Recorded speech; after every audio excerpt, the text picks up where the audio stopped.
Olá, turma.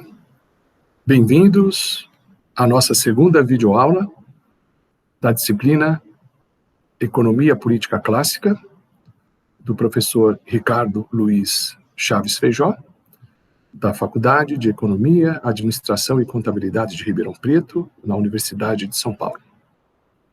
Nesta videoaula, o tema será a exposição ampla do pensamento de Marx, uma análise do legado da obra desse autor.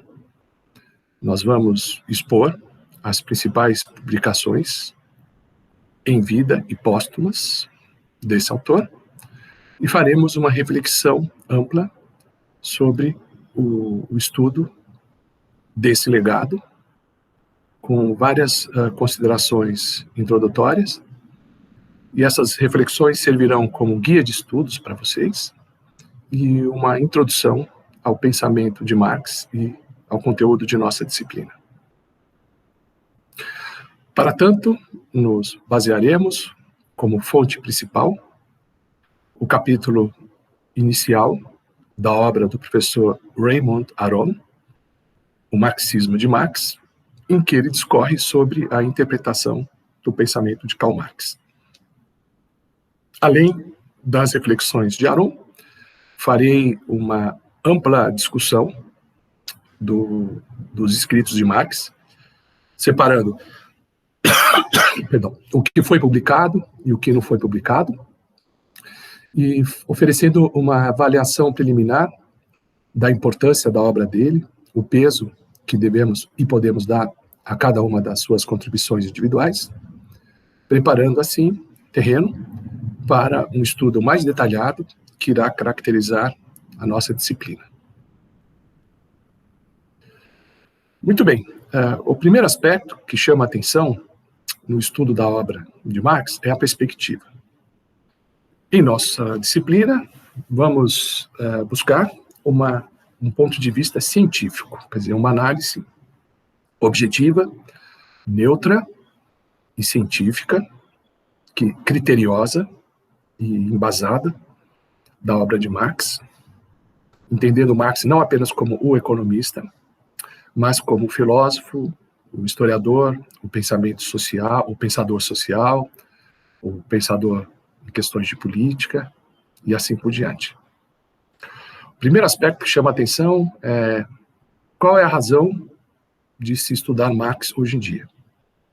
E se tratando de um autor do século XIX, por que em pleno século XXI, já entrando na terceira década deste século, ainda faz algum sentido estudar Marx? Sabemos que Marx teve uma influência muito grande no século passado. Se tornou uma ideologia bastante conquistadora, presente de uma forma marcante em muitos países e na academia, de forma que a importância do pensamento de Marx é algo que faz sentido na própria organização política de muitos países. A ideologia marxista condicionou a política e os conflitos políticos no século passado de uma maneira muito determinante, muito importante.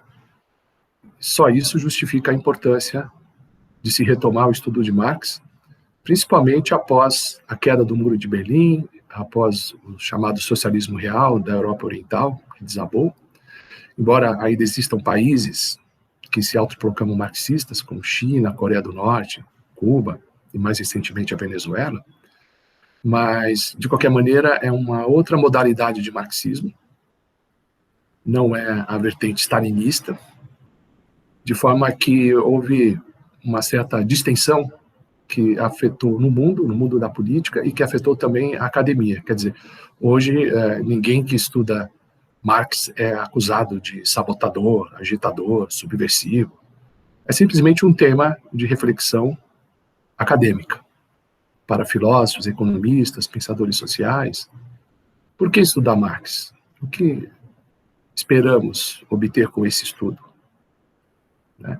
Quais são os nossos objetivos? Primeira coisa, não importa a postura do estudante. se é um mero curioso, se ele se considera marxista, se é um liberal, isso não tem importância. O que a gente procura é entender o que significa aderir ao sistema de Marx. Qual a implicação? Qual a implicação de seguir Marx? Vocês, como futuros economistas, caso se considerem marxistas ou seguidores de Marx, o que se está comprando com essa adesão? O que vem no bojo da reflexão de Marx? O que implica a crença no sistema dele? E mesmo que não se tenha uma postura dogmática em relação a Marx, em que o estudo de Marx melhora a competência do economista? Em que podemos nos tornar melhor como economista estudando Marx? Essas são perguntas centrais, são as nossas principais reflexões. Não vamos dar uma resposta agora, mas esperamos que ao longo da exposição das videoaulas, o aluno forme um juízo, uma posição mais sólida em relação a essas importantes questões. O Marx, ele era um acadêmico, um estudioso, um autodidata, um investigador do pensamento social, filosófico, político, e cada vez mais, ao longo das décadas da vida dele, se dedicou a estudar economia. Então, um filósofo economista, um pensador social, mas, além disso, um homem de ação. Um sujeito que se envolveu na militância política, que participou de organizações, que tinha uma bandeira, uma causa política, ele lutou por ela. E o seu sistema se tornou mais do que uma teoria, mais do que um produto acadêmico, uma ideologia quase religiosa. Então, é importante separar essas diversas dimensões e impactos da trajetória de Marx. O estudioso, o homem de ação, o ideólogo. Um outro aspecto salta à vista quando examinamos a obra dele. Ela é muito heterogênea. Então, tem ali trabalhos escolares, a tese de doutorado, diversos artigos publicados em jornais, manuscritos que foram escritos para publicação e que não foram publicados. Alguns se tornaram livros, não foram escritos para fazerem parte de livros, mas acabaram se tornando livros. Outros foram escritos como livros e editados em vida. Outros escritos de Marx tinham características panfletárias. Muito material de Marx foi, depois da morte dele, reunido e publicado na forma de livros. Então, tem diversas características, tá? Intenções e destinos e fortunas das diferentes publicações e manuscritos de Karl Marx.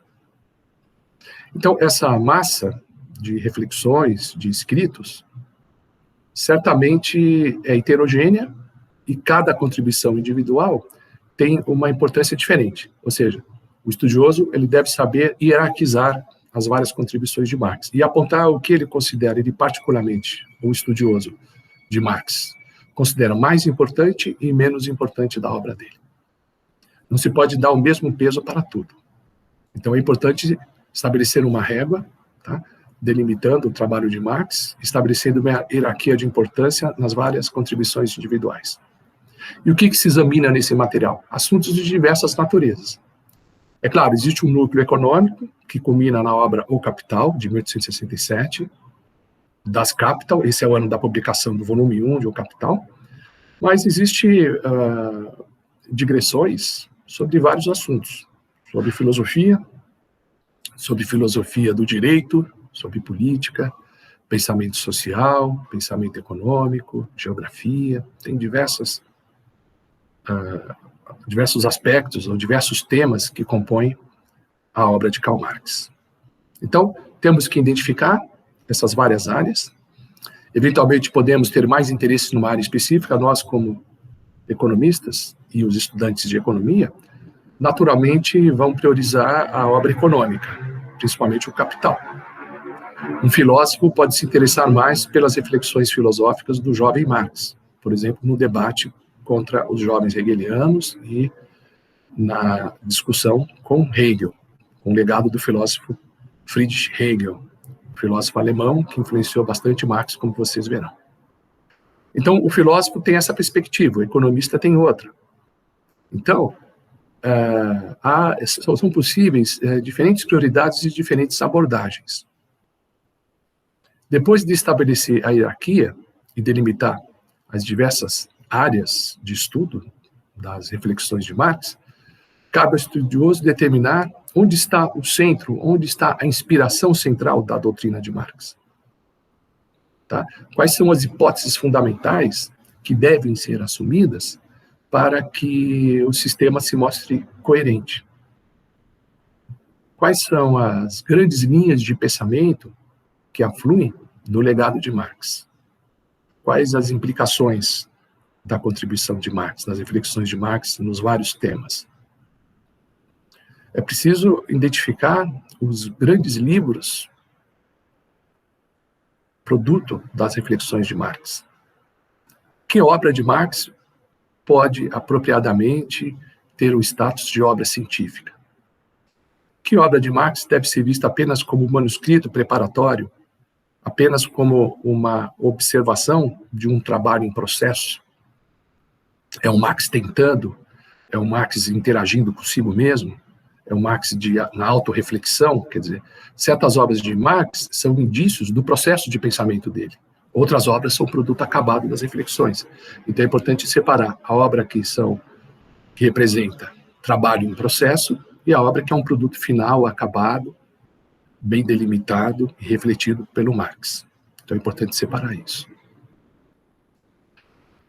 A perspectiva com que se depara com a obra de Marx, a perspectiva em que se acolhe o legado de Marx, pode ser uma perspectiva puramente científica, de um acadêmico desinteressado, visando simplesmente o conhecimento pelo amor ao conhecimento, que busca objetividade, critério, etc. Essa perspectiva científica iremos chamar de marxólogo, marxóloga. Especialista em Marx é um marxólogo. Ok? Os estudos do próprio Marx, as fontes primárias, ou seja, a análise detalhada do que ele mesmo escreveu, a gente diz que é a abordagem marxiana. Então, marxiano se refere ao próprio Marx, aquilo que ele escreveu, a abordagem original. A exegese dos textos do Marx, das várias publicações ao longo da vida dele, de todo o material que ele legou. Então, o estudo detido desse material diz respeito à análise marxiana. Então, marxiano é o que se refere ao próprio Marx. E, finalmente, a abordagem meramente política é a abordagem dos marxistas. São os revolucionários, são os ditadores, são aqueles que lutam por um regime político e que depois comandam esse regime político e depois estabelece uma doutrina, uma ideologia e procura difundir e inculcar essa ideologia nas pessoas. Então, esses são os marxistas. O marxista está preocupado com a construção de uma doutrina política. Ele se preocupa em estabelecer o pensamento oficial do partido, do Estado comunista. Exemplo de marxismo, o leninismo, o stalinismo, a doutrina do Partido Comunista Chinês, uma certa variação de uma visão bolivariana, o marxismo cubano, oficial da ilha de Cuba, e assim por diante. Então, essas são perspectivas marxistas, diferente da análise dos marxólogos. A questão é separar essas coisas, né? Então, muito que os marxistas dizem não refletem fielmente o pensamento original de Marx. O próprio Marx uma vez disse: eu próprio não sou marxista. Essa passagem curiosa e irônica, que o professor Aron chama a atenção, é quando Marx leu o livro escrito pelo genro dele, chamado O Capital, uma leitura introdutória, feito pelo Lafargue, casado com a filha de Marx, um livrinho até bom, inclusive está disponível nas livrarias, né? O Capital, de Lafargue, do genro do Marx, casado com a filha dele, é uma tentativa de popularização de Marx, um primeiro ensaio que a gente poderia chamar de marxista, e o Marx, ao se debruçar sobre esse material, diz: eu próprio não sou marxista. Então, essa anedota histórica é para mostrar que há uma diferença entre o que os marxistas dizem de Marx e que o próprio Marx pensou. A nossa perspectiva é do marxólogo, do especialista no conhecimento e na interpretação científica de Marx, de um cientista especializado. Uma outra perspectiva é a ênfase nas fontes primárias, na exegese, na interpretação hermenêutica dos textos de Marx. Esse material original a gente chama de marxiano, essa é a perspectiva marxiana, ok? Que se preocupa com a exegese dos textos do próprio Marx, o que disse ele, se remete ao próprio pensamento original e não se preocupa muito com as interpretações, ok? Então, vamos formular aqui a questão da aula. Eu queria que vocês discorressem a diferença entre marxistas, marxólogos e marxiano. Okay? Bom, ao estudar a obra do Marx, a gente deve levar em conta que os vários manuscritos, os vários produtos, publicações, ocorreram ao longo da vida dele. Ele viveu 64 anos, para o padrão atual não é uma vida muito longa, mas é uma vida certamente acima da expectativa média de vida no século XIX, e como Marx teve problemas de saúde, ele acabou vivendo bastante, dado o quadro clínico geral dele. Então ele chegou aos 64 anos, faleceu em Londres, no ano de 1883, nasceu na Alemanha, próximo à fronteira com a Bélgica, na região da Colônia, na cidade de Trèveris ou Treves, tá, no ano de 1818. Tá? Quem visita aquela região até hoje tem lá a casa em que Marx viveu na infância, que é um importante museu da cidade. Ele passou uma parte da vida na Alemanha, em Colônia, teve uma passagem boa, fez o curso de graduação em Berlim. A tese de doutorado dele ele fez em Iena, mas foi uma tese à distância, ele não se estabeleceu em Iena. Depois ele voltou para a região de origem dele, acabou sendo perseguido pela polícia, pelos políticos da Alemanha, um Estado ditatorial, perseguiu Marx, porque tinha ideias oposicionistas. Ele acabou vivendo um curto período em Paris, depois um período um pouco mais longo em Bruxelas, e finalmente se estabeleceu na capital inglesa, em Londres, a partir de 1948 para 49, e viveu em Londres até o final da sua vida. A mudança de Marx para Londres coincide com o fracasso do movimento revolucionário em 1848, que alguns chamam de Primeira Comuna de Paris. A Comuna de Paris propriamente é de 1870. Né? Uma importante revolução burguesa, popular, que ocorreu em Paris, uma revolução fracassada.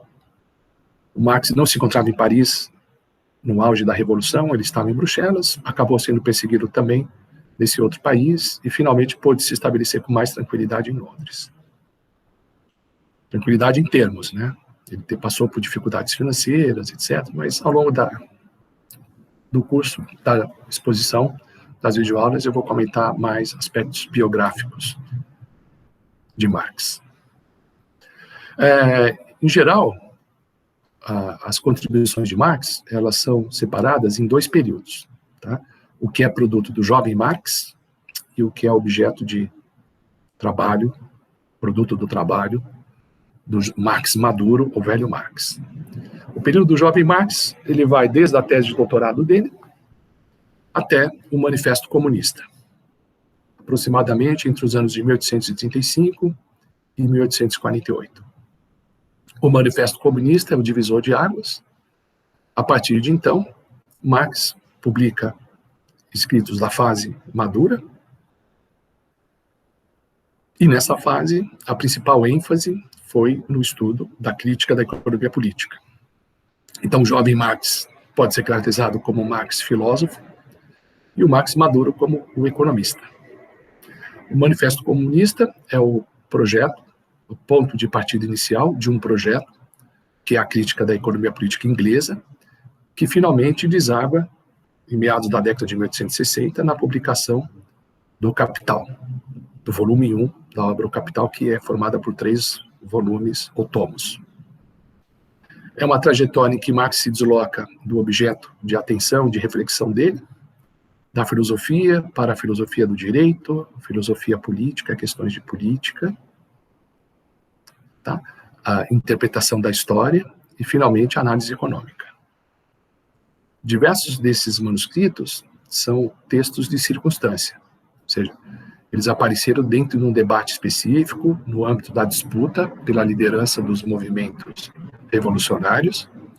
Outros tinham uma perspectiva mais acadêmica, queria influenciar, de fato, o modo da academia pensar as questões sociais. Então, os textos foram concebidos, tanto pelo jovem quanto pelo velho Marx, com diferentes estratégias. Um texto foi uma tese de doutorado, o outro foi a publicação num jornal liberal, em que Marx participava do corpo editorial.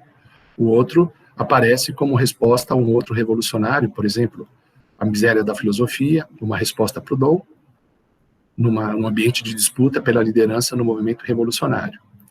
O Capital foi uma grande obra teórica, voltada para a academia, e assim por diante. Então, são diversos textos, ora mais filosóficos, ora mais econômicos, com objetivos distintos. E é preciso separar tudo isso. Vejamos os escritos da juventude. Bom, tem a tese de doutorado, tem as reflexões que ele escreveu no ensino médio, até isso é conhecido. Tem os vários artigos que ele publicou em jornal, mas se tivesse que eleger 2 obras mais importantes no formato de livro, eu elegeria A Sagrada Família, de Heilig Familie, de 1845, e 2 anos depois, A Miséria da Filosofia, que foi, como eu disse, uma resposta ao livro do Proudhon, um pensador revolucionário francês, chamado de socialista, que competia com Marx, a liderança no movimento revolucionário. Esse pensador era o Pierre Proudhon, e o Marx, que não conseguiu a total simpatia e acolhimento do grupo de Proudhon, acabou se voltando contra ele. Proudhon tinha escrito um livro chamado Filosofia da Miséria, e de uma maneira irônica, aliás, Marx tem essa ironia, ele gosta de trocadilhos, então a resposta, a crítica à Filosofia da Miséria, virou o livro Miséria da Filosofia, de 1847. Então, a Sagrada Família, Miséria da Filosofia, eu colocaria também a ideologia alemã, que é desse período em Bruxelas, vamos falar daqui a pouco de a ideologia alemã. Vou agora destacar alguns artigos publicados nessa época por Marx. Eu vou chamar a atenção os 2 artigos que foram publicados num jornal editado em Paris, quando Marx se mudou para Paris, após casar com a filha do barão, a Jenny von Westphalen. Ele teve uma longa lua de mel num balneário chamado Kreuznach. Em Kreuznach, ele escreveu um livro muito interessante chamado Crítica da Filosofia do Direito de Hegel, que está publicado pela editora Boitempo, mas cujo título original é Zur Kritik der Hegelschen Rechtsphilosophie, que é de 1843. Esse material não foi publicado em vida. No entanto, nessa primeira edição do jornal francês, o Marx ele publicou uma introdução ao livro, chamada Introdução à Crítica da Filosofia do Direito de Hegel. Nós vamos ler com bastante detalhe essa introdução. Essa introdução, que foi publicada em 44 nos Anais Franco-Alemães, é o primeiro libelo, é o primeiro texto onde Marx se autoproclama comunista, onde ele fala do significado do comunismo, identifica a classe operária como a classe que teria o protagonismo nas lutas, na Revolução, e assim por diante. Então, essa introdução é importante, e tem alguns aspectos curiosos, porque assim, no próprio corpo da obra, ou seja, na crítica da filosofia do direito de Hegel, ainda não se vê muito o traço do Marx comunista. Na introdução é que aparece um libelo comunista. Porque exatamente esse ano de 43, em que Marx se estabelece em Paris, que ele conhece Engels e outros revolucionários, caracteriza a transformação de um Marx, digamos, de tendências liberais para um Marx comunista. Um outro livro, é um livro, mas que na época foi publicado na forma de artigo. Esse artigo, depois livro, é o Zur Jugendfrage, que podemos traduzir como A Questão Judaica, ou como na Boitempo. A Boitempo publicou esse livro com o título Sobre a Questão Judaica. A Questão Judaica ou Sobre a Questão Judaica. Esse livro, o artigo, ele também é muito importante e é uma chave para desvendar a conversão de Marx, do pensador com tendências liberais para o comunista. Eu tenho, inclusive, um artigo, vocês podem procurar na rede, tá? Foi publicado pela Revista de Economia Política, Brazilian Journal of Political Economy, acho que o título é esse, que é uma revista da Fundação Getúlio Vargas. A minha tese, defendida nesse artigo, é que o Marx utilizou uma caricatura antissemita para criticar o capitalismo. Quer dizer, as mesmas críticas que na caricatura se faziam aos judeus, como sendo os horários, como sendo exploradores e coisas desse gênero, foi aplicado ao capitalismo em geral. E a caricatura, embora Marx seja de família judeu, de família judaica, mas ele desenvolveu que, na verdade, o pai dele, o Heinrich, tinha se convertido do judaísmo para o protestantismo, embora a colônia fosse uma região católica da Alemanha, mas como a sede do governo, o governo prussiano em Berlim, era de tradição principalmente luterana, a família de Marx se converteu ao protestantismo. Na verdade, a família dele não era muito religiosa, e ele não teve uma formação muito religiosa, embora os pais tenham se convertido ao protestantismo. Tinha poucos livros de religião na casa dele, mas havia essa caricatura contra os judeus, que é muito anterior ao aparecimento dos movimentos radicais de direita no século XX. Já havia um antissemitismo na Europa, que é muito antigo, muito arraigado, e o Marx, ele comprou certa caricatura do antissemitismo que ele utilizou para hostilizar o próprio capitalismo. Mas essa é outra questão. Mas esses dois artigos de Marx publicados no primeiro e único volume, a primeira e única edição dos Anais Franco-Alemães, sendo dois textos importantes dessa fase do jovem Marx. Vejamos outras obras da juventude que foram publicadas postumamente. Quer dizer, estas que nós citamos foram conhecidas em vida. Agora vejamos algumas obras de Marx que foram publicadas depois, postumamente. Por exemplo, A Ideologia Alemã, que é um trabalho importante, talvez o trabalho mais importante de Marx nesse período, foi escrito entre 46 e 47, quando Marx se encontrava em Bruxelas. Ele mesmo desprezou esses manuscritos, disse que aquela papelada foi abandonada à crítica dos ratos, quer dizer, estava no fundo da gaveta, provavelmente algum ratinho poderia roer a obra e ela não foi preparada para publicação. Então, o próprio Marx não via muita importância na ideologia alemã. Era um trabalho em que Marx alinha o seu pensamento com o de Engels, é um trabalho em coautoria de Marx e Engels, e ele trata de criticar os chamados jovens hegelianos, que eram seguidores hegelianos de esquerda, como o próprio Marx o foi. E esse momento ocorre um afastamento entre Marx e os jovens hegelianos. O Marx, ele constrói, nesse momento, o chamado materialismo histórico dialético. Então, a principal obra que apresenta essa perspectiva histórica materialista é, de fato, a obra A Ideologia Alemã. Marx se afasta de autores como Ludwig Feuerbach, Max Stirner e Bruno Bauer, que eram os principais representantes dos jovens hegelianos. Na obra anterior, que foi publicada, a Sagrada Família, já tinha feito uma crítica, aliás, esses jovens hegelianos é que compõem a chamada Sagrada Família. A Sagrada Família porque Marx ironiza, por exemplo, o Bruno, ele chama de Karl Bruno, tá certo? O Stirner de Santo Stirner, então ele tinha essa coisa de chamar os adversários de santos, né, de uma maneira irônica. Então o título da obra foi A Sagrada Família. Também é uma obra em que ele faz a oposição aos jovens hegelianos, mas a obra mais madura e mais completa, que retoma alguns temas de A Sagrada Família e aprofunda na construção do chamado materialismo histórico, é essa obra, A Ideologia Alemã. Veja que Marx nunca escreveu esse livro, ele tinha um conjunto de manuscritos, não tinha nem título para esses manuscritos. Um dos ensaios que aparece nesse material, nessa maçaroca, aparecia a palavra Ideologia Alemã. Então, um editor russo que publicou o livro na década de 1930, intitulou a obra de A Ideologia Alemã. Tá? Não se conhecia antes dessa década o conteúdo desses manuscritos, só se conhecia fragmentos, e aí o conjunto das reflexões de Marx, nesse período em Bruxelas, veio à tona com a publicação do livro A Ideologia Alemã. Também tem os manuscritos econômicos filosóficos, é uma obra importante da juventude de Marx, uma obra profunda também, essencial para compreender o itinerário de Marx, principalmente a transição de Marx do filósofo, do pensador de direito, de questões políticas, para um Marx economista. Os manuscritos é uma obra de professor de HP, é uma reflexão crítica em relação ao legado de Ricardo, ao legado de Marx, ao legado de Adam Smith e de outros economistas britânicos.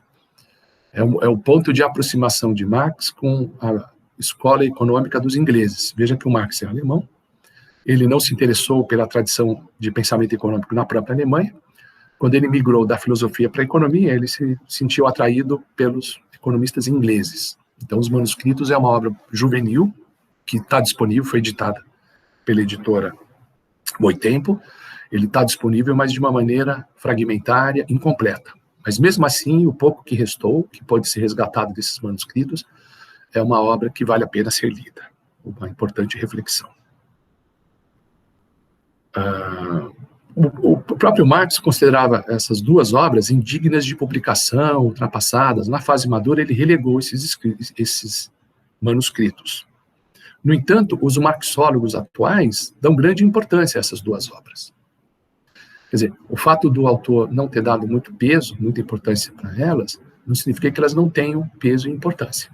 Então, uma coisa é a perspectiva do próprio autor, outra coisa é o que os marxólogos, os estudiosos, iriam avaliar com relação ao legado de Marx, do conjunto de publicações do jovem Marx.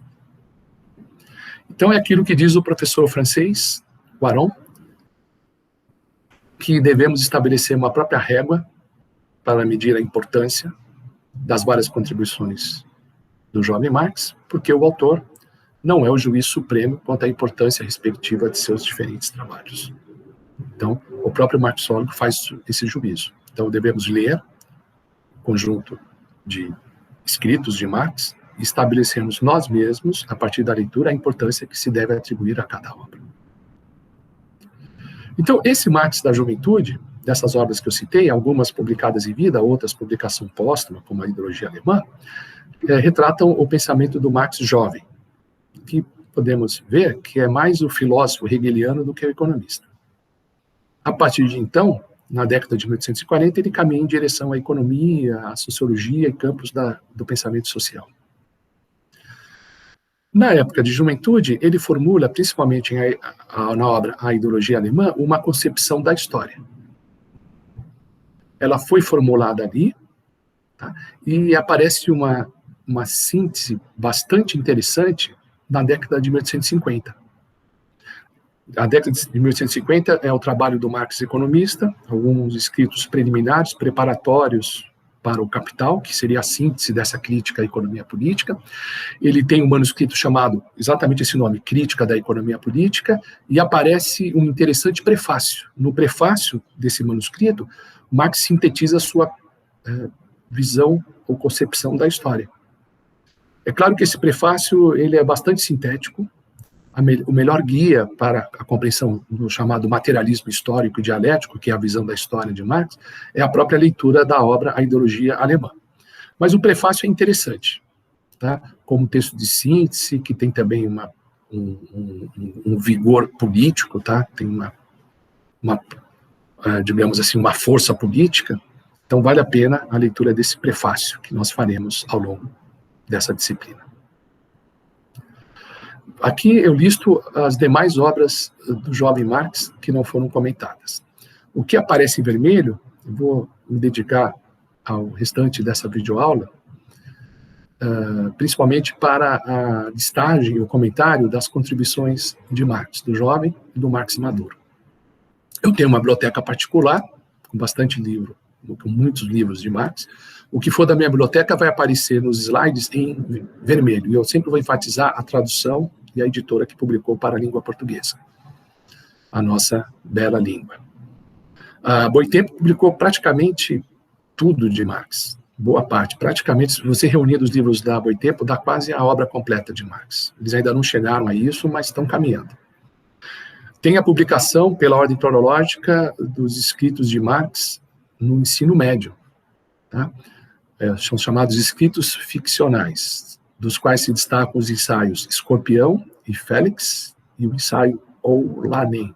Isso foi publicado pela Boitempo, uma obra muito interessante. E, embora o Marx muito jovem, tem qualidade. É interessante que o Marx sempre manteve um padrão de qualidade nos escritos dele. Provavelmente ele deve ter feito um excelente ensino médio. No ensino fundamental ele teve aulas particulares, ele foi autodidata, ele foi educado no seio da família, o pai dele era muito culto, devia ter bastante livro em casa. No ensino médio ele foi para a melhor escola lá da região, ali perto de Trèveris, ele estudou na melhor escola, deve ter tido um excelente ensino médio.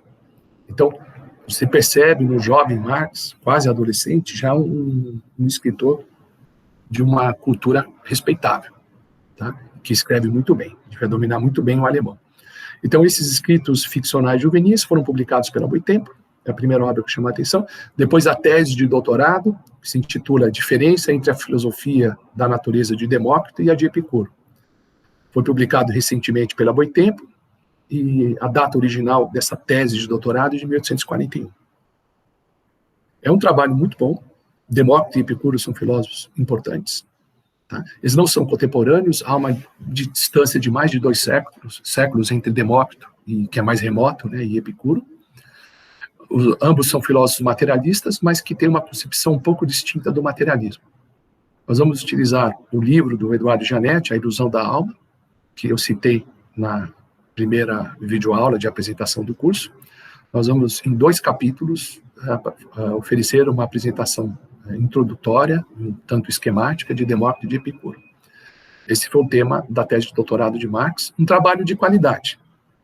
Ele serviu para que Marx ganhasse o título de doutor em filosofia. Ele foi apresentado na Universidade de Iena. O Marx não compareceu pessoalmente, foi tudo feito por cartas. Ou seja, ele não teve contato com os professores de Iena, os professores dessa universidade foram apenas avaliadores da obra dele, o que não significa que tenha tido qualidade, ao contrário dos detratores, dos que falam mal de Marx, que dizem que o trabalho não tem a qualidade acadêmica. Na verdade, ele tinha qualidade acadêmica. Ele foi analisado com bastante rigor e foi aprovado porque ele mereceu a aprovação da banca. Tá? Muito bem. Agora, as próximas publicações foram artigos que saíram no jornal Rheinische Zeitung, ou Gazeta Renana. O Marx atuou como editor, não editor-chefe, mas ele era do corpo editorial dessa publicação liberal, tá certo? Tocada por alguns empresários privados. O Marx fez parte dessa publicação, e, inclusive, foi oportunidade, porque quando o Marx terminou o doutorado dele, ele não conseguiu emprego na academia, ele tentou ser professor, ele tinha esperança de se tornar professor na Universidade de Bonn, mas o mentor dele acabou tendo uma desavença com os demais professores e se queimou, né? Foi o Bruno Bauer, e com o descrédito, a desgraça do Bruno Bauer, o próprio Marx ficou em dificuldade para conseguir um emprego acadêmico. Então ele tentou tocar a vida como jornalista, digamos assim, de uma imprensa secundária, digamos, uma imprensa marrom, libertária, crítica ao governo em Berlim, né, do Kaiser em Berlim. Então, atuando como jornalista, ele teve contato com questões políticas, questões práticas, tá certo? Vou agora destacar publicações referentes a esses artigos de jornal, da imprensa. A primeira delas se intitula Debates sobre a Liberdade de Imprensa e Comunicação. Eu tenho acesso a esse texto num livro chamado Liberdade de Imprensa, que foi publicado pela editora LPM. Faz uns 10, 15 anos que foi publicado na língua portuguesa pela LPM, e o artigo original é de 1842. Tem o famoso ensaio em que Marx condena a lei que pune o furto de madeira. Esse artigo foi publicado na Gazeta Renana, em 1842, e aparece no livro da Boitempo chamado Os Despossuídos. É o principal ensaio desse livro, reunido pela editora Boitempo, na língua portuguesa. Inclusive, quem conhece um filme chamado Jovem Marx, está disponível, inclusive, no YouTube, eu até recomendo que vocês vejam esse filme. Tá? O filme começa com alguns camponeses colhendo lenha na floresta e sendo perseguidos pela polícia montada. Né? Então, aparecem os policiais montados a cavalo e perseguindo esses camponeses. É porque o Kaiser estabeleceu uma lei que dizia que a madeira disponível, a lenha disponível nas terras do Estado pertencia ao Estado, que essa madeira não poderia ser recolhida pelos camponeses.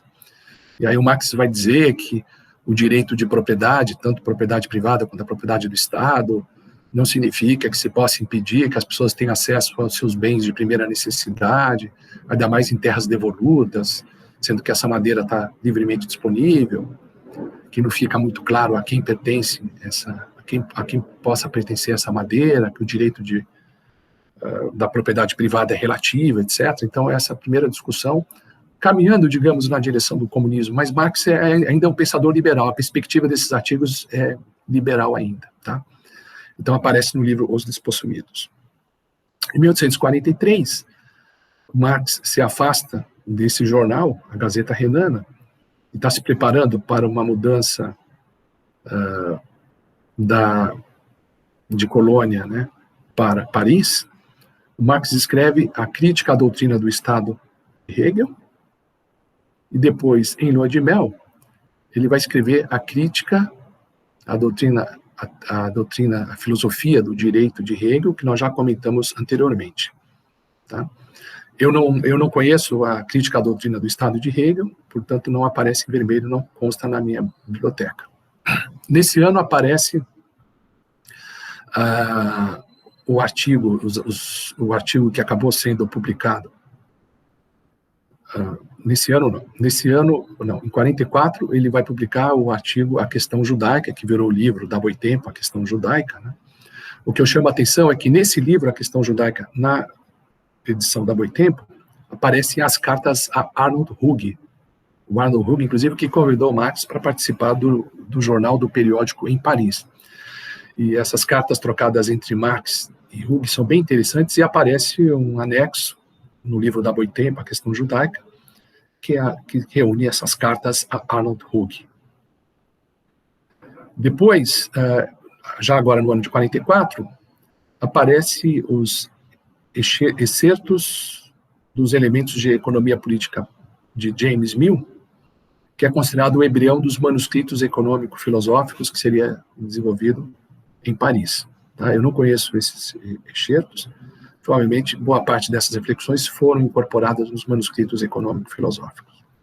Em 1844, em Paris, embora a publicação não tenha ocorrido em Paris, mas em Bruxelas, mas é quando ele escreve A Sagrada Família, que é a perspectiva crítica em relação aos jovens hegelianos. É o afastamento de Marx dessa interpretação de Hegel à esquerda, pelo menos essa interpretação que era mais forte nessa época, ligada aos chamados jovens hegelianos. Então, o livro A Sagrada Família é um acerto de contas, demarca o afastamento de Marx desses filósofos hegelianos de esquerda. É de 1844, foi publicado depois. Em 45, aparece as chamadas teses sobre Feuerbach. As teses sobre Feuerbach, que, na verdade, é um pequeno manuscrito de 3 páginas, ele apenas enumera essas teses, vocês podem ver como um anexo da obra A Ideologia Alemã. Tem uma edição importante pela editora da Boitempo. O que eu tenho na minha biblioteca é uma edição também muito boa da Civilização Brasileira, que contém esse anexo intitulado Teses sobre Feuerbach. Alguns consideram a edição da Boitempo melhor, talvez seja, eu não conheço a edição da Boitempo, eu sei que é um trabalho excelente, tá? O meu volume particular pertence à Civilização, da editora Civilização Brasileira. Outros livros que nós nós não vamos aprofundar, é de 46, chama Sobre o Suicídio, que foi lançado pela Boitempo também. Entre 46 e 47, na fase em Bruxelas, aparece o Miséria da Filosofia, como disse, uma resposta à filosofia da miséria de Proudhon. no ano de 44 e no começo da estadia de Marx em Paris, portanto até 1850, Marx também legou, junto com Engels, mais uma publicação em coautoria, 3 ensaios, que foram reunidos no livro Luta de Classes na Alemanha, publicado pela Boitempo. Em 48 aparece o Divisor de Águas, o trabalho, uma das obras mais conhecidas de Marx, que é o Manifesto do Partido Comunista, também publicado em coautoria com Engels, mas que tem mais da lavra de Marx, mais do escrito de Marx do que do próprio Engels. É de 48.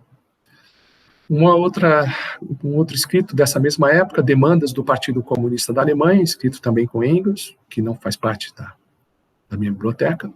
Salário, Trabalho e Capital, de 1849. Então, é o Marx entrando na investigação econômica, o começo do trabalho de Marx como economista. E ele também mantém diversos estudos sobre história, né? É um historiador e economista. Um desses tratados de história, A Revolução do Século XVII na Inglaterra, escrito com Engels, em 1850. Outro de natureza histórica e econômica também, A Luta de Classes na França, de 48 a 1950, falando desses movimentos revolucionários na França. Foi editado pela Boitempo, e que, na verdade, esses ensaios foram publicados no periódico Nova Gazeta Renana. Não a Gazeta Renana, porque o jornal foi fechado, o Marx esteve em Paris, esteve em Bruxelas. Depois, o Marx teve uma curta passagem na Alemanha, trabalhando como editor de uma nova publicação, um novo jornal, intitulado Nova Gazeta Renana. E os artigos que aparecem no livro da Boitempo, Luta de Classes na França, foram publicados nesse novo periódico. Vejamos agora o Marx maduro, o Marx economista. A primeira questão que se coloca é: será que ele é coerente com o jovem Marx, o filósofo, por exemplo, dos manuscritos econômico-filosóficos? Será que a obra de economista maduro, O Capital, é coerente com os primeiros escritos do jovem Marx, por exemplo, os manuscritos econômico-filosóficos? É essa a questão que se coloca para o marxólogo. Alguns acreditam que existe apenas um Marx, que existe uma linha de continuidade, que não há solução de continuidade, não há ruptura entre o jovem Marx e o velho Marx. E outros especialistas marxólogos acreditam que tem havido uma mudança radical. Um era mais hegeliano, o outro menos. Mas, na verdade, a minha perspectiva particular é entender uma linha de continuidade na evolução do pensamento de Marx. Tá? Mas podemos perguntar, né, o que o Marx maduro, o Marx de O Capital, pensaria daqueles manuscritos que nem foram publicados.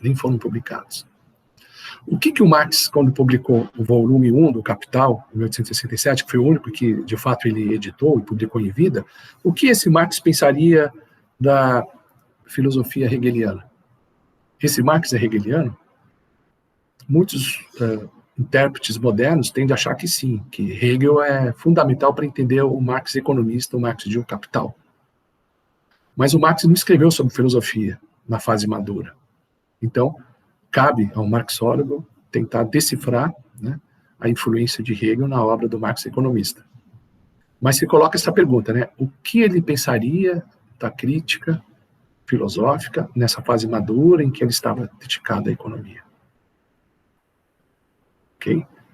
Será que a obra O Capital era a aplicação do método filosófico inspirado por Hegel no campo da economia? O que tem de hegeliano, de hegelianismo, na obra de economia de Marx? Essa é uma questão para ser investigada, não me cabe responder agora. Como a gente avalia esses dois períodos de Marx? Como a gente avalia a trajetória de Marx? Ele deixou de ser filósofo?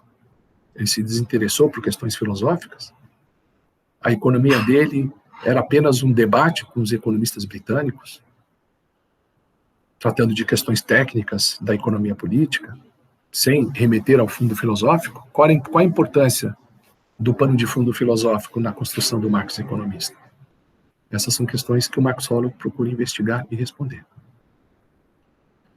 Bom, o projeto de Marx é muito amplo, levou mais de 2 décadas. O projeto acadêmico, a linha de investigação principal da vida dele é exatamente se debruçar sobre a contribuição dos economistas ingleses, da chamada economia política clássica. O Marx é um representante importante dessa escola, dessa tradição. Não é à toa que essa disciplina se intitula Economia Política Clássica. O projeto dele era a crítica da economia política clássica, que resultou num único produto, num único livro, de fato editado, que foi o Capital. E diversos outros manuscritos acabaram sendo publicados depois na forma de livro.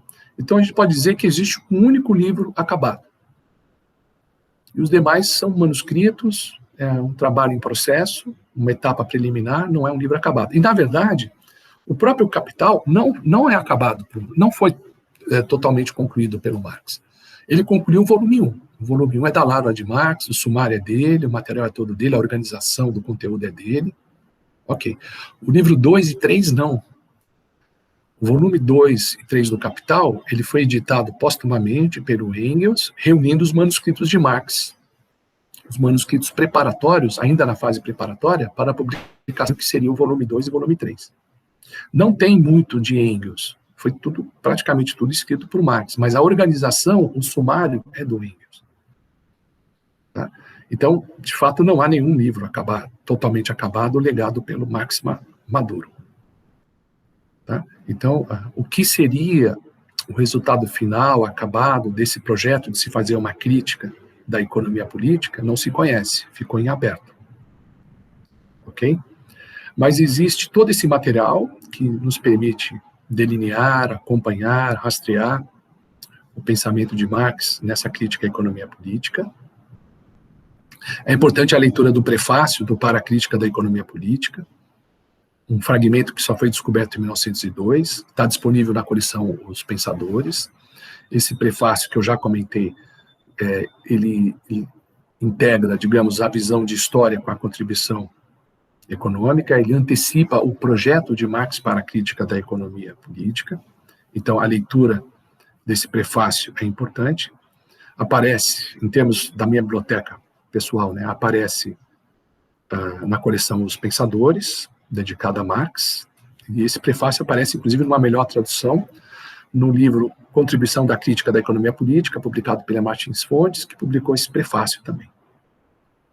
Um outro livro que nós não iremos aprofundar, mas que os especialistas, os marxólogos, estudam como material importante para entender o Marx de O Capital, é o Trabalho em Processo, né, é o processo de criação, de elaboração das ideias, aparece no chamado Grundrisse, que não foi nem traduzido para o português, tá? Cujo título completo é Grundrisse der Kritik der politischen Ökonomie. Ele foi publicado com esse título mesmo, Grundrisse, pela editora Boitempo. Tá?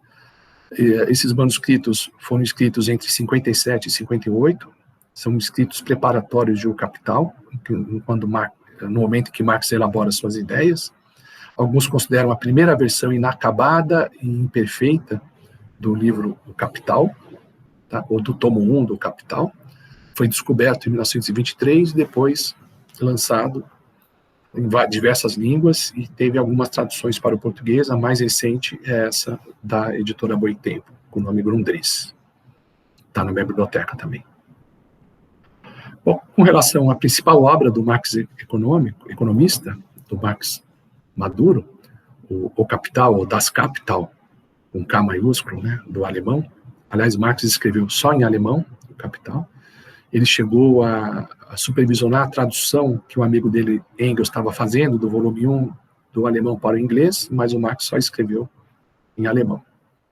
O volume 1, ou tomo 1, foi publicado pelo próprio Marx em 1867, numa editora alemã de Hamburgo. Tá? E após a morte de Marx, como eu disse, foram publicados os tomos 2 e 3, os livros 2 e 3, né? E o título completo da obra ficou sendo O Capital, Crítica de Economia Política. Tá?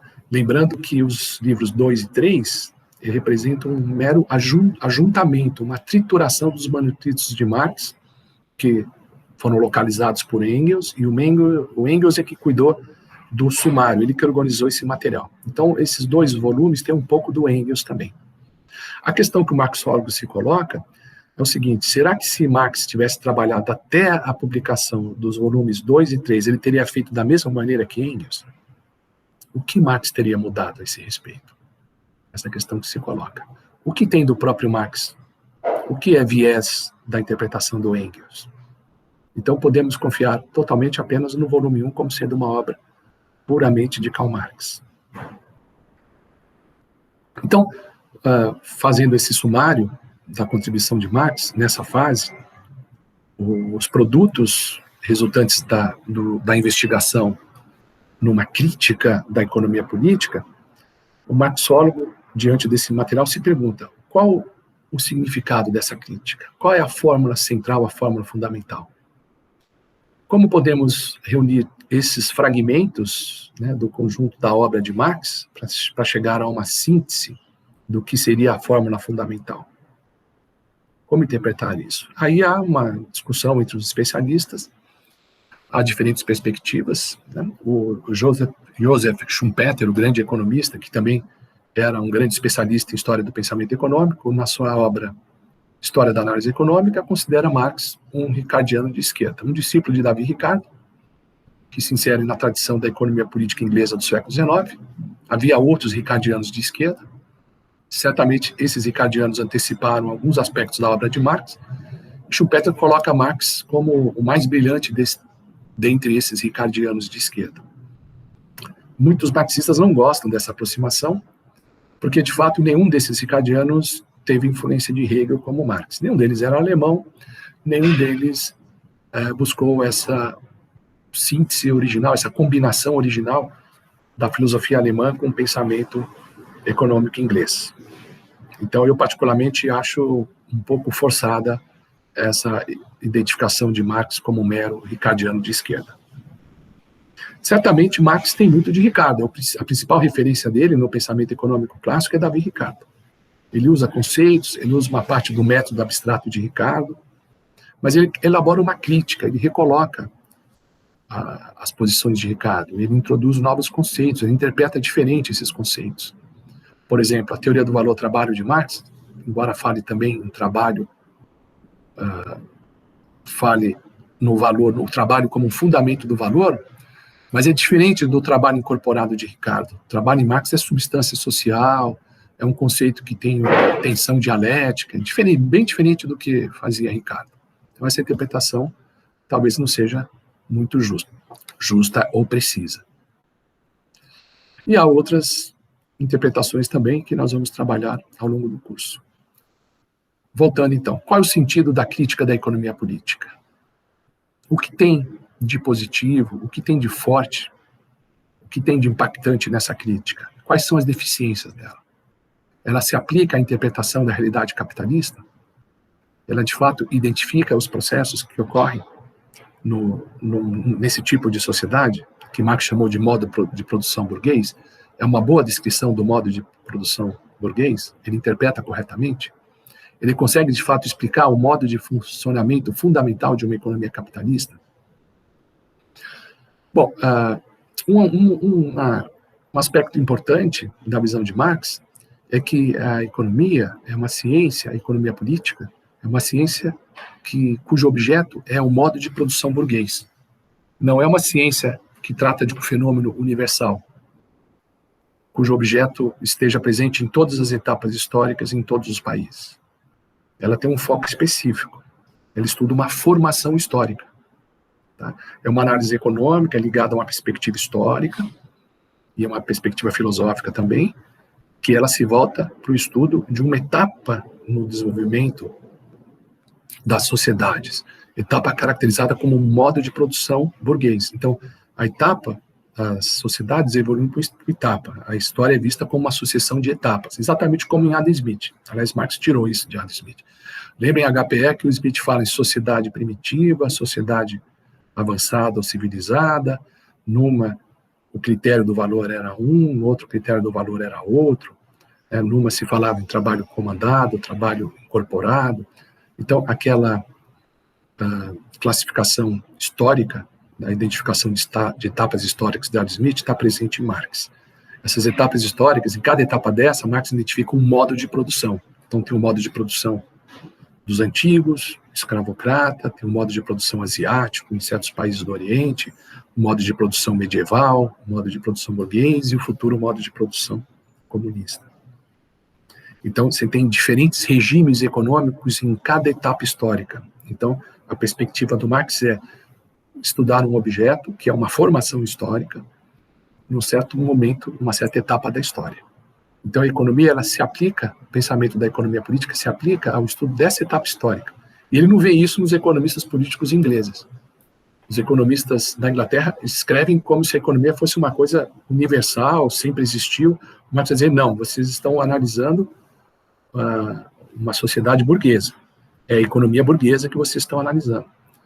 Isso é interessante porque não apenas o objeto está delimitado, é uma formação histórica, é uma etapa histórica, um modo de produção, como a própria maneira de pensar esse objeto, ou seja, as categorias, os conceitos que são empregados como ferramentas na análise desse objeto, esses próprios conceitos, eles são formados historicamente. Aí é um aspecto hegeliano, não tenho condição agora de aprofundar isso, tá? Não só o objeto é histórico, como a análise, o conceito é histórico também. Tá? Isso pode parecer confuso nesse momento, mas depois nós teremos condições de discorrer bastante a respeito disso. Tá? Então, o modelo dele de história é um modelo de evolução histórica por etapas, onde os regimes econômicos se sucedem. E junto com o regime econômico, formas de pensamento, outros aspectos da organização social, da cultura, do pensamento. Tá? O Marx, no seu materialismo histórico, que antecedeu, foi a base da análise econômica dele, ele vê a história como um processo de desenvolvimento numa certa direção. Tá? Essa tese não é tão importante na obra O Capital, não é uma obra fatalista, ele não quer provar que o ponto de chegada é aquele que ele tinha antevisto, na verdade ele quer entender as regras, as leis de funcionamento daquele sistema. Tá? O substrato histórico, tá? O fundamento histórico da análise econômica é a ideia de que existiria leis de desenvolvimento, tá? O modo de produção ele acaba sendo substituído pelo outro, porque a própria lei de desenvolvimento desse modo de produção leva à decadência dele e à substituição por outro modo de produção. Pela via revolucionária ou mesmo por conta própria, quer dizer, ele mesmo caminharia numa outra direção. Nem sempre as transformações são revolucionárias, as transformações podem ocorrer pelas próprias forças internas que apontam na direção da mudança. Tá? Mas pode-se identificar uma espécie de desenvolvimento necessário da economia capitalista em direção a uma catástrofe. Essa é uma tese mais dos escritos políticos e filosóficos de Marx do que propriamente um elemento da análise econômica dele. E o professor Aron, nas suas reflexões, né, sobre a obra de Marx, diz, olha, essa tese é forte, é até genial, mas será que ela se realiza?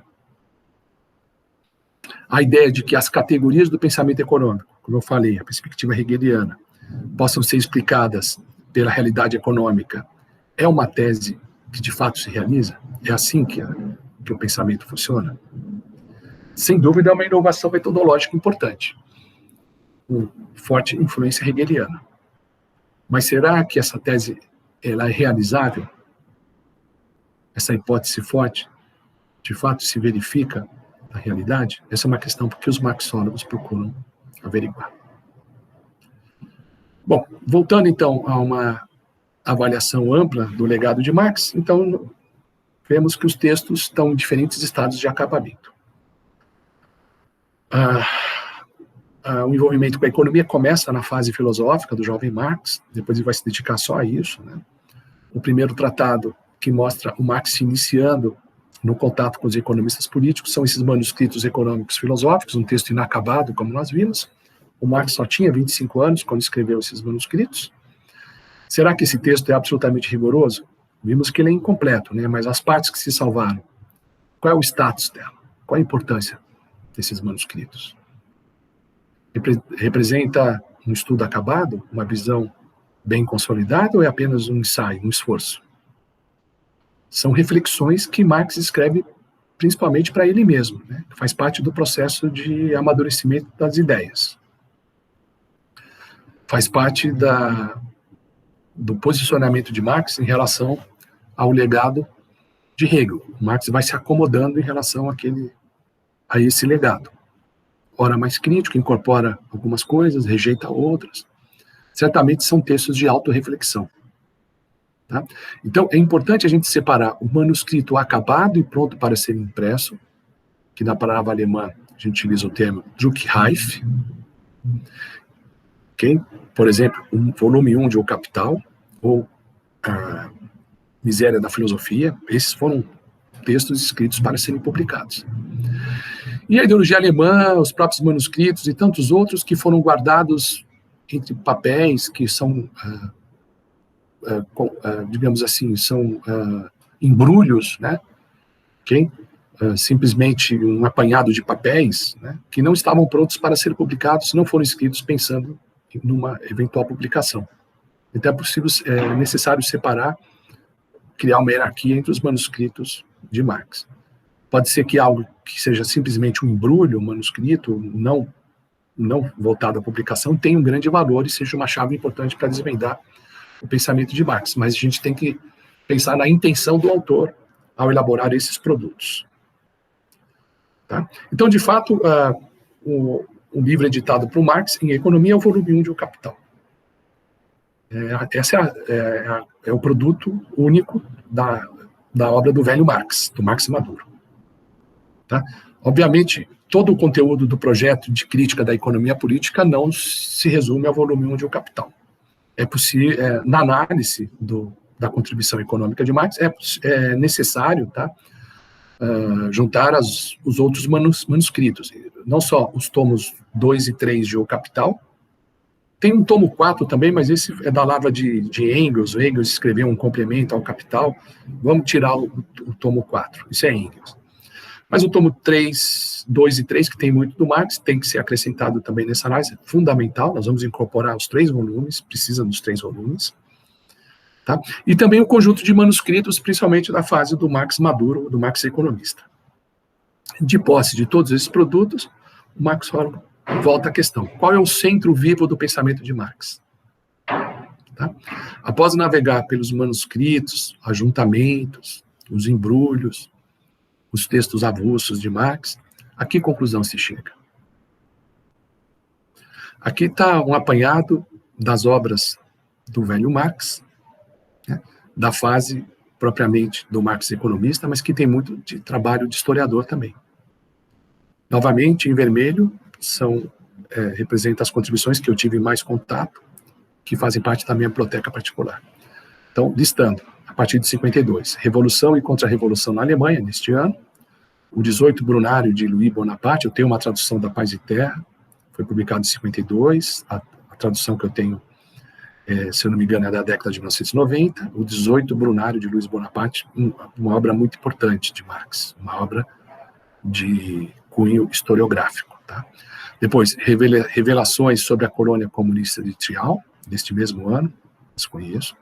Formações Econômicas Pré-Capitalistas, eu tenho uma edição também da Paz e Terra, a publicação original de 1857, entre 57 e 58, o Grundrisse, né, que foi um material trabalhado na fase em Londres, que foi publicado pela Boitempo, está na biblioteca, não vamos trabalhar nesse Grundrisse, neste curso, nesta disciplina. O Grundrisse tem algumas questões também filosóficas, por exemplo, o conceito de alienação, ele trabalha bastante o conceito de alienação, vale a pena também retomar essas ideias filosóficas que aparecem no Grundrisse, nesse material preparatório para o Capital.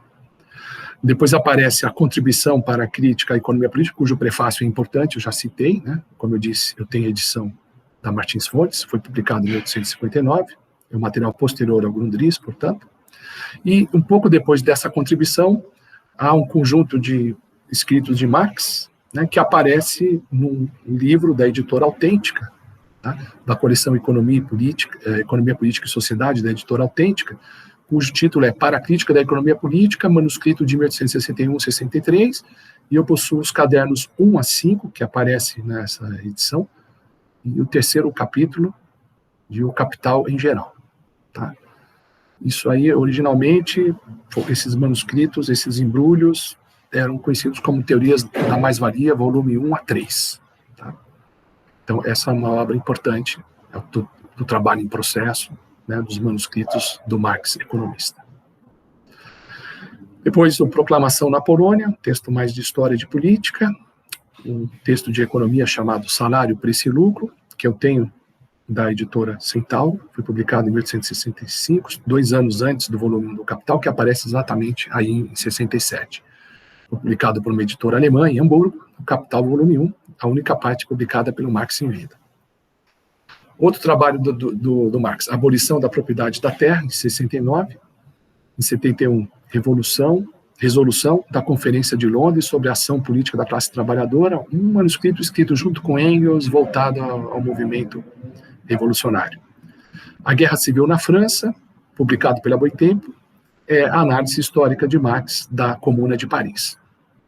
No ano seguinte, 72, a alegada ruptura da Internacional, com Engels, é um texto interno, né, do movimento revolucionário internacional, na chamada Internacional Comunista, onde houve a criação da Segunda Internacional e um certo racha no movimento, né, com diferentes linhas interpretativas.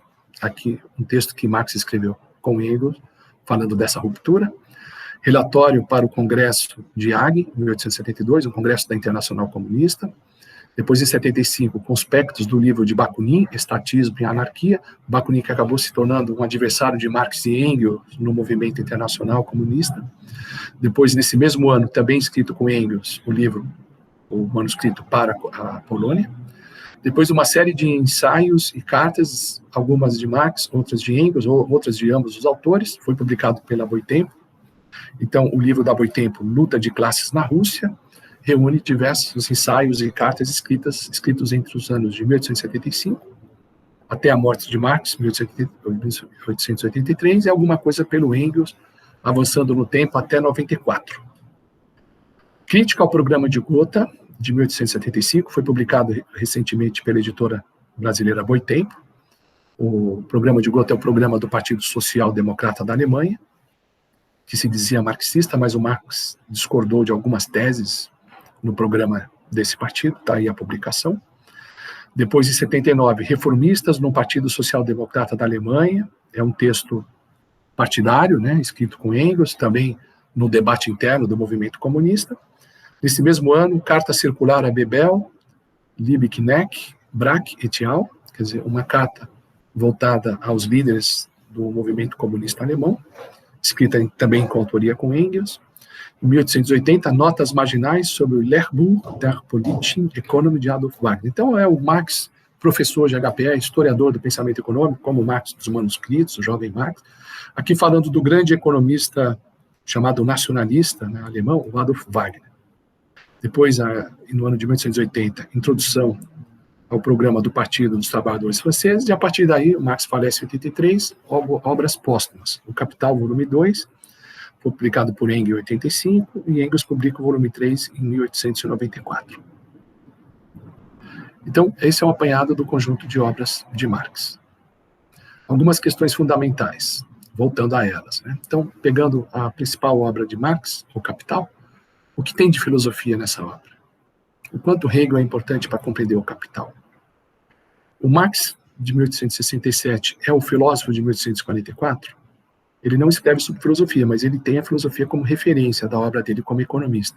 Mas que filosofia é essa? É a mesma do jovem Marx? É possível comparar uma obra acabada, como o volume 1 de O Capital, com uma série de manuscritos inacabados, onde aparece o trabalho em processo do Marx economista? Em que texto acabado devemos nos basear? Tem o volume 1 do Capital. E fora o volume 1 do Capital, o que mais nos resta? Como marxólogos, como estudiosos? Essa é a questão. Qual é o papel de Engels? Nós vimos que várias publicações de Marx foram em coautoria com Engels. Qual é o papel de Engels? Eles estreitaram a amizade a partir de 45. Se tornaram amigos até a morte de Marx. É importante estudar as várias biografias para se entender a relação entre um e outro. O que Engels trouxe a Marx? Por exemplo, na fase de Bruxelas, quando ambos escreveram a ideologia alemã. O que tem de Marx e o que tem de Engels? O que os dois autores ofereceram um ao outro? O Marx tinha uma estatura intelectual maior. Engels não tinha o mesmo nível de erudição e de brilhantismo do Marx, sem dúvida. No entanto, Engels era um empresário, ele tinha uma vida mais prática, tinha, inclusive, o maior conhecimento da realidade econômica concreta. Ele teve, de fato, contato com os operários, mesmo que sejam seus próprios funcionários. Ele tinha contato, a mulher dele era operária, ele frequentava as vilas operárias, certo? Como no livro, nas várias biografias, ou no filme O Jovem Marx, aparece esse contato de Engels com os operários, principalmente em Manchester. Na verdade, a maioria não eram ingleses, eles eram irlandeses, eram exilados ou imigrantes da Irlanda, tá? Então, o Engels era um homem mais prático, um empresário, que tinha mais contato com a realidade. O Marx era um burguês, exatamente isso, ele era um burguês. Vivia de uma maneira um pouco afastada dessa realidade, tá? Fechado na sua sala de trabalho, ou na sala das bibliotecas, onde ele trabalhou bastante, né, na confecção de O Capital, na sua crítica da economia política. Né? A gente viu que o primeiro contato de Marx com a obra de Engels em economia foi o esboço de uma crítica da economia política, que Marx gostou muito e, a partir dessa leitura, resolveu se dedicar a essa crítica também. Como é essa obra, o esboço? Vamos, a partir da próxima videoaula, ver um pouco dessa obra. Tá? Vou, inclusive, disponibilizá-la no Store. O que tem esse esboço? Qual é a qualidade dessa obra? Eu, particularmente, não acho uma obra bem brilhante, não é inteiramente original, e tem mais de adjetivação, de condenações, de diatribes morais, posicionamentos morais, do que propriamente uma contribuição para o pensamento econômico. Qual a importância dessa obra? Por que Marx, a partir da leitura dela,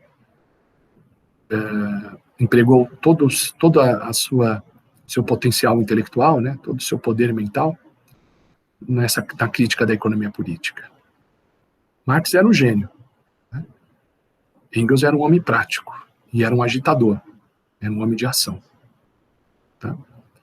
Uma boa parte do que se intitula concepção materialista de história, desse materialismo histórico dialético, que aparece no livro de coautoria entre os dois, mas será que Marx levava tão a sério esse materialismo histórico quanto o próprio Engels e quanto os próprios comunistas vão levar a sério? Leninistas, stalinistas? Qual é a relação de Marx com essa concepção materialista? Até porque, fazendo uma leitura profunda de ideologia alemã, o que a gente percebe lá é uma mistura de materialismo com idealismo. Eu discuto isso em alguns ensaios que eu preparei. Tá? Há resquícios idealistas nessa concepção da história. Vamos aprofundar isso adiante.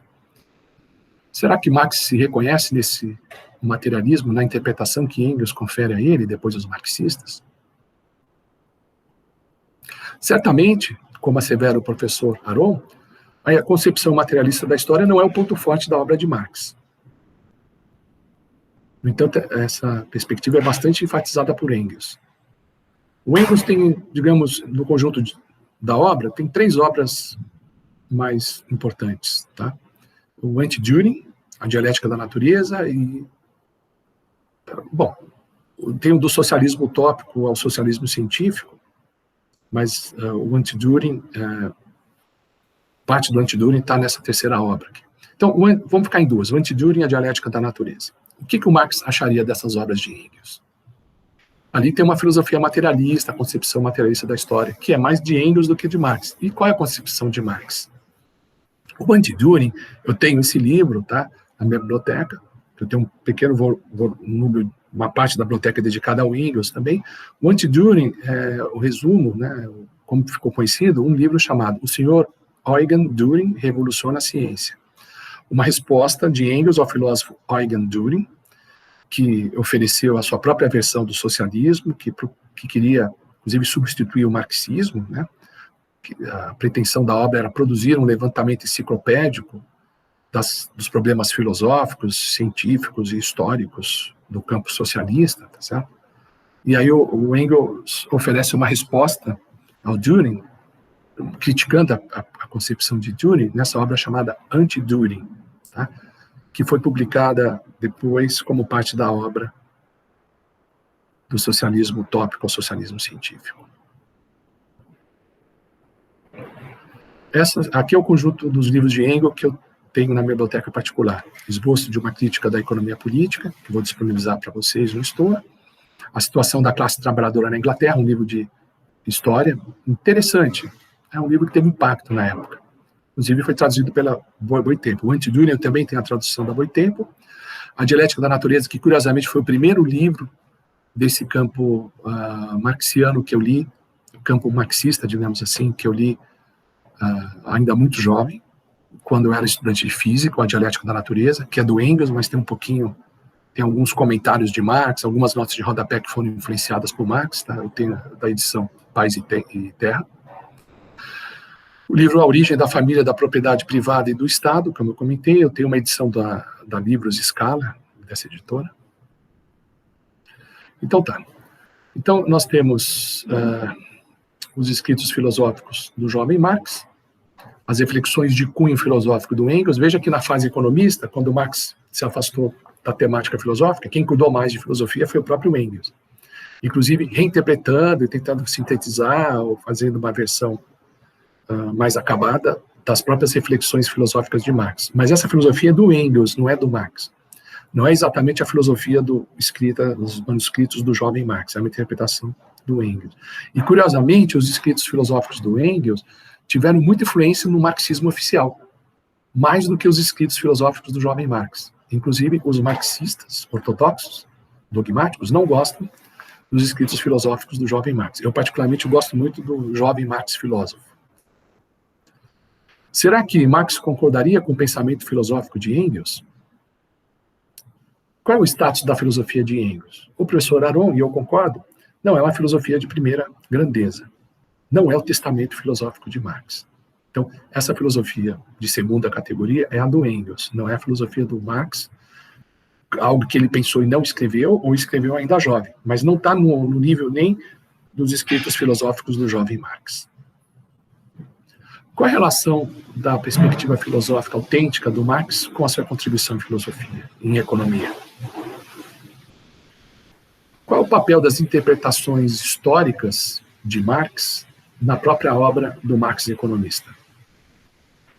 O que seria a concepção do materialismo histórico dialético do próprio Marx, não a do Engels? Como a gente poderia separar a visão e as ideias do Marx do que seria a ideologia oficial do grande movimento social marxista? Como se dá a passagem de Marx para o marxismo? Por exemplo, os ideólogos da Segunda Internacional, os alemães Bebel, Liebknecht, Kautsky e outros. As interpretações do marxismo, de Marx no movimento marxista, tiveram muita influência do pensamento de Engels, mas esse pensamento, essa tradução de Engels, é fiel ao pensamento original, ao pensamento filosófico original de Marx? Aquilo que a social-democracia alemã formulou como visão oficial do marxismo é o pensamento de Marx original? A filosofia que se tornou o cérebro pensante do movimento revolucionário é fiel a Marx? Como separar os temas de economia tratado em O Capital de questões políticas práticas? Medidas legislativas, reforma social, gestão da economia. Em que a obra de Marx serve como guia na construção de uma sociedade socialista? O trabalho de Marx é uma crítica à economia política clássica e é uma crítica ao modo de produção burguês. Mas ele serviria também na construção de um modelo alternativo de sociedade? Essa é uma questão. Então, é um amplo debate político e científico, mesmo o debate que se propõe científico está bastante contaminado. Há uma divisão entre as várias linhas interpretativas do significado das ideias de Marx. Algumas são puramente acadêmicas, outras são contaminadas por interesses políticos, tá? Junto com a disseminação da obra de Marx, há também o avanço do movimento político, com a construção das internacionais, primeira, segunda e depois com Stalin, terceira internacional, e com Trotsky, a quarta internacional. Há muitas disputas de ideias no interior do movimento comunista internacional, que tem mais dos próprios participantes desse debate do que do Marx original. Tá? é mais uma disputa entre facções rivais no interior do movimento comunista, que vão oferecendo sua própria interpretação do marxismo. No entanto, estamos aqui focados no pensamento original de Marx, o que Marx disse exatamente, tanto que a obra do Aron é o marxismo de Marx, né? O que Marx disse exatamente, é o que o professor Aron procura fazer nas suas aulas na Sorbonne, e é o que eu vou priorizar em nossa disciplina. É o resgate do pensamento legítimo de Marx, original, não contaminado por essas interpretações políticas. Então, nós vamos aqui dissociar, separar completamente a marxologia do marxismo. O que Marx quis dizer? Como foi o pensamento dele no contexto do século XIX? Tá? Qual é a relação entre o jovem e o velho Marx? Qual é a relação entre filosofia e economia? Seria mesmo um discípulo de Ricardo? Se teve influência de Ricardo, podemos caracterizar, como fez Schumpeter, Marx como um ricardiano de esquerda? Qual é a importância do pensamento de Hegel na obra O Capital? Autores como Jean Hippolyte, o próprio professor Calvez e o Aron enfatizam a importância de Hegel. Agora, recentemente, o professor Rui Fausto, que faleceu recentemente, também atuava nessa linha de aproximar a filosofia de Hegel do trabalho do Marx economista em O Capital. Quando Marx escreve nas teses sobre Feuerbach que a filosofia está terminada e que é preciso realizá-la, qual é o significado dessa tese? Por que é necessário realizar? Por que a filosofia está terminada? Hegel é a forma acabada da filosofia, que começou, digamos, em Platão e Aristóteles? O que significa realizar a filosofia? Essa tese, ela é boa e ela é deficiente também. Ela tem aspectos bons e aspectos deficientes. Como avaliar essa tese? Porque a filosofia hegeliana é vista pelo jovem Marx como o término da filosofia clássica. O que tem de ponto de culminância na filosofia de Hegel? A verdadeira filosofia está em pensar e interpretar o mundo a partir da economia, porque a filosofia precisa de um objeto. E o que levou Marx a selecionar a economia como objeto de reflexão filosófica, assim como Feuerbach selecionou a religião como objeto? Porque o objeto de Marx é a economia e não é outra ciência. Tá? Quais são as implicações da tese de Marx de que a filosofia de Hegel é a filosofia clássica acabada e que seria preciso agora realizá-la? Qual o significado dessa tese? As implicações dela? Bom, há, portanto, um amplo debate que procura responder a essas questões. Tá?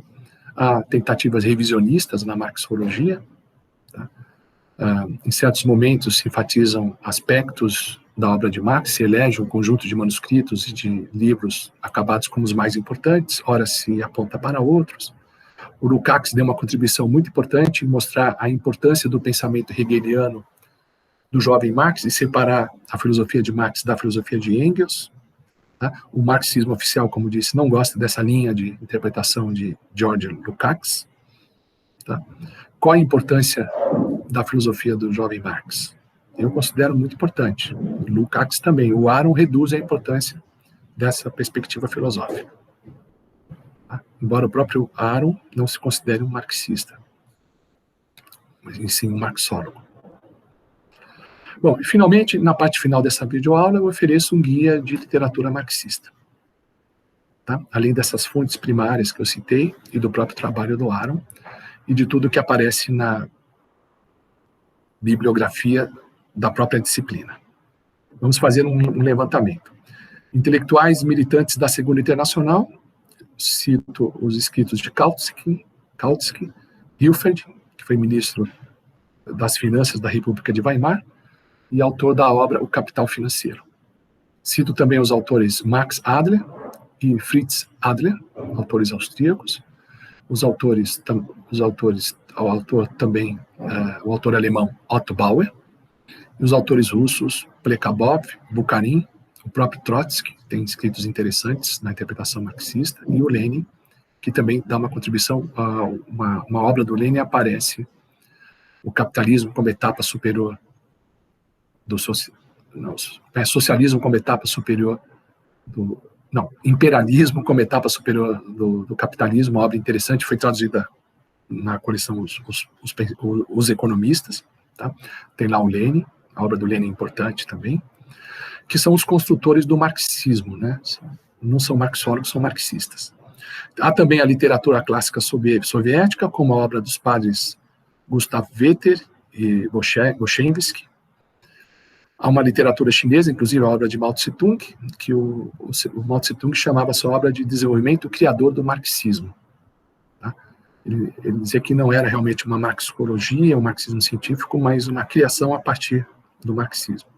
Tem uma literatura considerada semi-marxista, como a do próprio Lukács, o livro História e Consciência de Classe, o Karl Korsch, Marxismo e Filosofia, que são autores que vão estudar bastante os escritos filosóficos do jovem Marx. No período entre as duas guerras mundiais, tem a obra do Henri Deman, Para Além do Marxismo, e a obra Psicologia do Socialismo.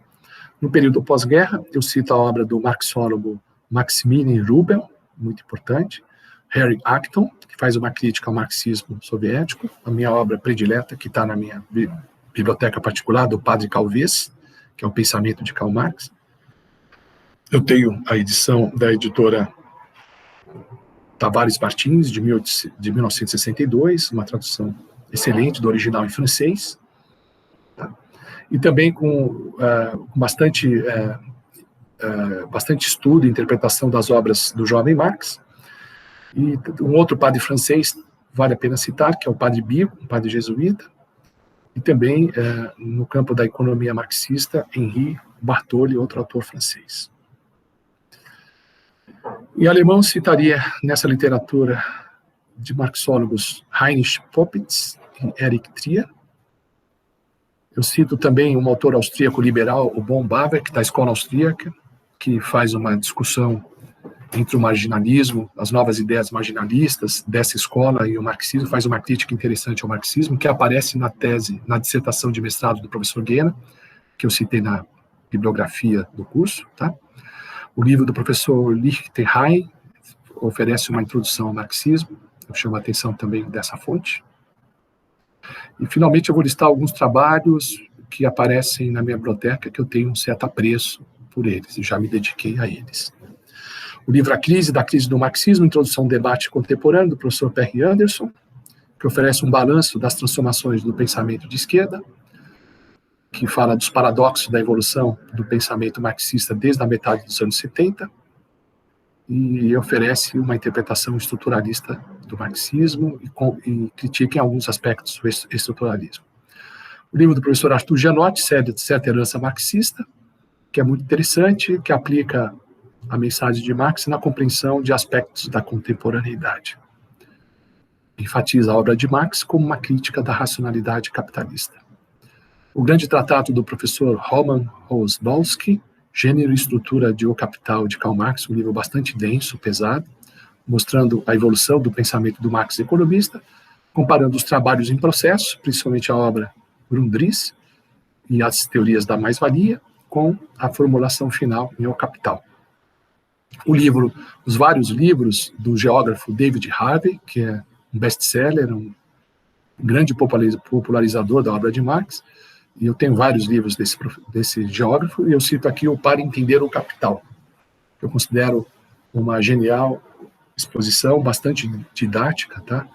Com ênfase na interpretação, no uso da dialética hegeliana na interpretação da contribuição do Marx economista. O texto do Lukács, que eu já citei, que está na minha coleção, O Jovem Marx e Outros Escritos de Filosofia, onde se tem aí uma interpretação cuidadosa, tá? Da contribuição de Marx ao pensamento filosófico, num debate com os jovens hegelianos, tá? Dessa fase juvenil de Marx. Outros escritos, que eu tenho particular apreço, Karl Marx, O Espírito do Mundo, do escritor Jacques Attali, na verdade um economista, né? Ele foi assessor do presidente François Mitterrand. Essa literatura que eu gosto trata do lado liberal de Marx, tá? O outro nessa linha é o professor da London School of Economics, Meghnad Desai, no livro curioso e delicioso chamado A Vingança de Marx, a ressurgência do capitalismo e a morte do socialismo estatal. Também nessa linha do lado liberal de Marx. Depois, aqui eu cito o trabalho de um professor da Faculdade de Filosofia da USP, da FEFELESH, chamado Karl Marx, A Mercadoria, professor Jorge Crispin, que é um comentário bastante detalhado do primeiro capítulo do volume 1 de O Capital. Então, ele pega cada passagem, nós vamos trabalhar bastante com esse primeiro capítulo, tá? E esse colega, ele faz uma análise bastante minuciosa de cada trecho, cada fragmento, cada parágrafo do capítulo 1 do volume 1 de O Capital. Depois, aqui, uma obra que investiga a relação da dialética materialista com a filosofia hegeliana, do professor Helmut Reichelt, que se chama Sobre a Estrutura Lógica do Conceito de Capital em Karl Marx. Depois, do professor Jacques Bidet, Explicação e Reconstrução de O Capital, que repassa e comenta as contribuições de Habermas, Derrida, Foucault, entre outros filósofos, na interpretação de O Capital. Depois tem um livro chamado O Valor de Marx, do professor brasileiro Alfredo Saad Filho, que examina o método de Marx e a sua teoria do valor. O livro do pensador Daniel Ben-Saad, muito interessante, que chama Marx, o Intempestivo, Grandezas e Misérias de uma Aventura Crítica, séculos XIX e XX, que desvenda Marx da perspectiva de um economista, de um pensador alemão. Tá? Quer dizer, o estilo de fazer economia, de pensar a economia de Marx, tem a ver com as raízes alemãs e a ideia de ciência alemã que ele possuía. Muito interessante esse livro. Inclusive, que eu usei num artigo que eu publiquei, chamado A Ideia de Ciência em Marx, mostrando que Marx tem que ser compreendido como um autor alemão que faz ciência utilizando autores ingleses, mas que tem um estilo alemão de fazer ciência, que está dentro dessa tradição de pensamento, que isso é importante para entender Marx. Então está nesse livro Marx, o Intempestivo, e nas minhas próprias reflexões. Muito bem, então agora concluímos a nossa primeira videoaula. Espero que vocês tenham gostado, se interessado, e bom trabalho, bom estudo, e até a próxima videoaula. Até lá, então.